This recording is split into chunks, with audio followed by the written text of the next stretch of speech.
नमस्ते, मैं आशा रश्मि हूँ। उम्मीद करती हूँ कि आप अपनी गर्भावस्था के दौरान अपनी पूरी देखभाल कर रही होंगी।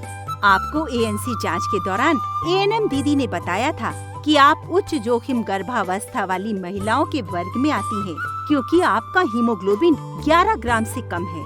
ऐसे में आपको सामान्य गर्भवती महिलाओं की तुलना में खतरा ज्यादा है, अतः आपको अपनी विशेष देखभाल करनी है और प्रत्येक माह VHND सत्र पर आकर अपनी सभी जांच अवश्य करानी है, क्योंकि खून की कमी होने से बच्चे का वजन कम हो सकता है, उसे सांस लेने में परेशानी हो सकती है या फिर वो समय से पहले पैदा हो सकता है। ऐसे में आपको अपने स्वास्थ्य का विशेष ध्यान रखने की जरूरत है और खून की कमी को पूरा करने के लिए दिए गए सलाह के अनुसार आयरन की एक गोली सुबह और शाम नियमित रूप से लेने की जरूरत है।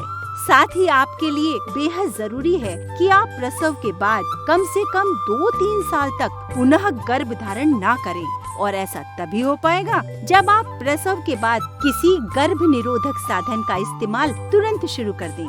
ऐसा न करने से या लापरवाही करने से आप पुनः गर्भवती हो सकती हैं, जिसका नकारात्मक असर आपकी और आपके बच्चे की सेहत पर पड़ सकता है। आपको गर्भ निरोधक साधन पहले से क्यों चुनकर रखना है, ये समझना बहुत जरूरी है। हम सब जानते हैं कि प्रसव के बाद माँ में पोषक तत्वों की कमी हो जाती है और उसको शिशु को 6 माह तक केवल स्तनपान भी कराना होता है। ऐसे में माँ पूरी तरह से स्वस्थ हो जाए और शिशु को भी पूरा समय दे सके। इसके लिए जरूरी है कि वो 2 से 3 साल तक पुनः गर्भवती न हो। लेकिन कई बार प्रसव के बाद महिलाएं सोचती हैं कि वो गर्भवती नहीं होंगी, क्योंकि वे बच्चे को अपना दूध पिला रही हैं।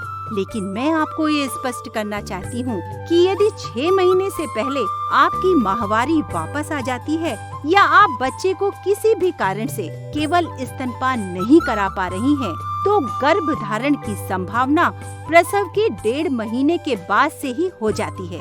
ऐसे में अक्सर महिलाएं ना चाहते हुए भी गर्भवती हो जाती हैं। साथ ही 6 माह के बाद जैसे ही शिशु को पोषक आहार दिया जाना शुरू कर दिया जाता है, वैसे ही माँ में गर्भ धारण की संभावना बढ़ जाती है। और ऐसे में यदि दंपति ने किसी गर्भ निरोधक साधन को नहीं अपनाया होता है, तो माँ कभी भी गर्भवती हो सकती है। ऐसे में आप प्रसव के तुरंत बाद PPI-UCD, छाया व कंडोम का प्रयोग या 6 सप्ताह के बाद अंतरा इंजेक्शन का उपयोग कर सकती हैं। और यदि आपका परिवार पूरा हो गया है, तो आप पुरुष या महिला नसबंदी भी करवा सकती हैं। प्रसव के 7 दिन के अंदर दूरबीन विधि से व मिनी लैब 1.5 माह के बाद हो सकता है। प्रसव के दौरान कम हीमोग्लोबिन के खतरों से है बचना।